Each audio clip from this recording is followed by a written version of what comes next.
Bienvenue à toi dans cette nouvelle vidéo où on va voir ensemble la raison pour laquelle tu ne manques pas de motivation et tu ne manques pas de discipline. Si tu craques systématiquement à l'approche de tes règles ou pendant tes règles, il faut que tu saches que ce n'est pas un manque de discipline. Dans cette vidéo, je vais t'expliquer exactement pourquoi est-ce que tu ne peux pas perdre du poids comme un homme de manière linéaire avec une simple restriction calorique. Parce qu'une femme, elle doit absolument voir sa perte de poids sous le prisme du cycle menstruel. Parce que ce qui va déterminer ton succès et ta capacité à atteindre ton corps de rêve, ce n'est pas ta capacité à tenir un régime pendant 30 jours. Ça va être ta capacité à passer d'un cycle menstruel à un autre sans épuiser ton capital d'énergie mentale. Et ça change absolument tout. Reste bien jusqu'à la fin de la vidéo parce que je vais te partager l'histoire de Yusra à qui ça a tout changé. Alors laisse-moi te décrire une scène très certainement où tu te reconnais. Le lundi matin, tu es déterminé à perdre ces kilos en trop que tu traînes depuis des années. Tu prends ton petit déjeuner, tu arrives à refuser du pain sans pression, le sucre, tu n'y approches même pas et faire les 10 000 pas, ça devient un jeu d'enfant. Tu tiens et tu te dis cette fois-ci c'est la bonne. Sauf qu'après 2 semaines, en fait quand tu vas rentrer dans ta phase lutéale, tu vas te sentir complètement épuisé. Ça va pas être juste de la fatigue. Et les envies de sucre, elles vont exploser. Tu vas te diriger vers le frigo, tu vas prendre un truc sucré, puis un autre, et là dans ta tête, tu te dis « Oh non, j'ai gâché l'entièreté des efforts que j'ai mis en place. » Et tu vois ce sentiment de culpabilité, c'est exactement pour ça que tu vas te dire que tu vas rattraper demain et tu vas encore moins manger, te punir encore plus. Et puis finalement, ce qui se passe, c'est qu'au cycle suivant, tu recommences exactement avec le même élan et surtout avec les mêmes restrictions. Résultat, tu finis par craquer également au même moment. Et ça, pour les mêmes raisons. Et puis aujourd'hui, avec ce que je viens de t'expliquer, tu dois sans doute te demander qu'est-ce qui ne va pas chez toi. Spoiler alerte, c'est pas un problème personnel. Ce n'est pas un souci au niveau de ton corps, c'est un souci au niveau de ta méthode. Tu essayes de perdre du poids comme un homme. Voilà, il est où le problème.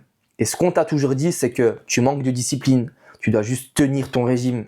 Toi, tu finis par y croire parce que tu vois les autres femmes y arriver et toi pas. Et tu te demandes pourquoi. Et c'est la raison pour laquelle tu finis par croire toi-même que c'est un problème de discipline et de motivation. Et tu finis par penser que tu es faible et que tu n'as aucun mental pour y arriver. Mais ce que je trouve fou personnellement, c'est que tu ne parlerais jamais comme ça à quelqu'un que tu aimes. Mais à toi, tu te le répètes à chaque fois que tu échoues dans ta perte de gras. Alors maintenant, dans les 30 prochaines secondes, je vais t'expliquer ce qui se passe dans ton corps et pourquoi c'est pas ta faute. Tu vas voir, c'est assez simple et ça va faire ding dans ton cerveau. On se retrouve sur ma feuille. Alors ici, c'est un graphique où j'ai mis l'effort sur l'axe des Y et le temps sur l'axe des X. Ce que tu dois te dire, c'est qu'un homme, lui, il va pouvoir faire un gap d'effort qui est ici le premier niveau et tenir cet effort sur le long terme. Ça va lui permettre de perdre du poids. Il va pas avoir de la contrainte qui augmente parce que lui, son corps d'homme, il est tout simplement linéaire. Donc moi, avec un simple déficit calorique que je peux tenir sur le temps, eh bien, je vais réussir à perdre du poids. Alors qu'une femme, elle va commencer de la même manière avec le même gap. Sauf qu'après les 28 jours, son premier cycle menstruel, eh bien, elle va user de son capital mental parce qu'elle aura utilisé cette méthode qui est inadaptée à elle. Et ce qui va se passer, c'est que lorsqu'elle va passer au prochain cycle, eh bien, il y aura encore ce gap-là d'énergie qu'elle devra fournir pour pouvoir résister à cette méthode qui n'est pas adaptée. Et ça va se passer jusqu'à ce qu'on atteigne le seuil de tolérance. Et ce seuil de tolérance, c'est exactement le moment où tu craques. Alors, il y a certaines femmes qui arrivent à tenir seulement un cycle, donc elles ont un seuil de tolérance qui est plus bas, et d'autres femmes qui arrivent à en tenir 2, 2,5, 3. Mais une seule chose est sûre, peu importe le nombre de cycles que tu arrives à tenir, eh bien, tu vas toujours retomber sur le même schéma, c'est-à-dire reprendre le poids que tu as perdu tant que tu ne comprends pas comment travailler avec ton corps et pas contre lui. Et c'est exactement là que ma méthode intervient, parce que j'ai compris une seule chose fondamentale. Le vrai objectif, c'est pas que tu tiennes pendant 30 jours. Le vrai objectif, c'est que tu puisses passer d'un cycle menstruel à un autre sans jamais épuiser ton capital d'énergie mentale. Et pour ça, tu dois absolument arrêter de voir ta vie en moi comme un homme. Il faut que tu commences à la regarder sous le prisme d'accumulation de cycles menstruels. Voilà concrètement comment ça marche. Durant la phase lutéale, prémenstruelle et menstruelle, tu apprends à écouter ton corps. Tu réponds à son besoin et tu lui donnes ce dont il a besoin, même si c'est des envies de sucre, si c'est adapté, structuré et cadré, eh bien, à partir du moment où on l'écoute et on se bat pas contre lui, c'est là qu'on change tout. Parce qu'en réalité, ce sucre et ce repos, ça représente un investissement. Il permet simplement d'économiser cette énergie mentale, d'économiser de la frustration et passer au cycle suivant en étant capable de se donner à fond dès le début du prochain cycle.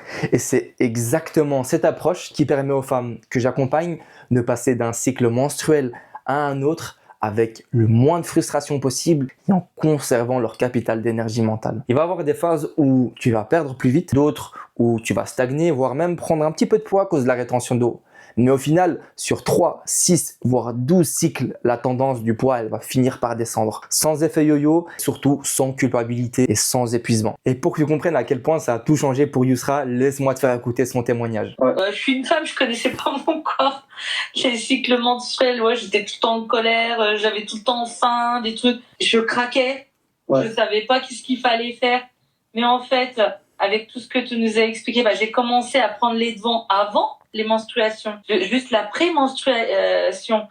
Et je pense que comme je donnais son besoin, avec les bonnes recettes, j'ai pas eu ces fringales. Vous voyez à quel point ça peut tout changer le fait d'avoir une approche différente. On arrête de lutter contre le corps, on apprend à l'écouter et surtout, ça nous permet d'avancer step by step au fil des cycles. Alors maintenant, la vraie question c'est, et toi, qu'en est-il de ta perte de poids? Est-ce que tu luttes encore contre ton corps ou bien tu essayes de l'écouter? Si ce que je viens de te partager résonne en toi et que tu te reconnais dans la boucle infernale de la motivation, la restriction, les craquages et finalement la culpabilité, si tu en as marre de te battre contre ton corps mois après mois, j'ai créé une vidéo complète où je t'explique en détail comment fonctionne mon approche. Pour y avoir accès, clique sur le premier lien dans la description. Je t'invite vraiment à aller la regarder parce que si ce que je t'ai partagé ici t'a parlé, cette vidéo elle va vraiment tout changer pour toi. Si t'es pas encore abonné, n'hésite pas à le faire pour pas rater les prochaines vidéos. On se dit à la prochaine. Ciao!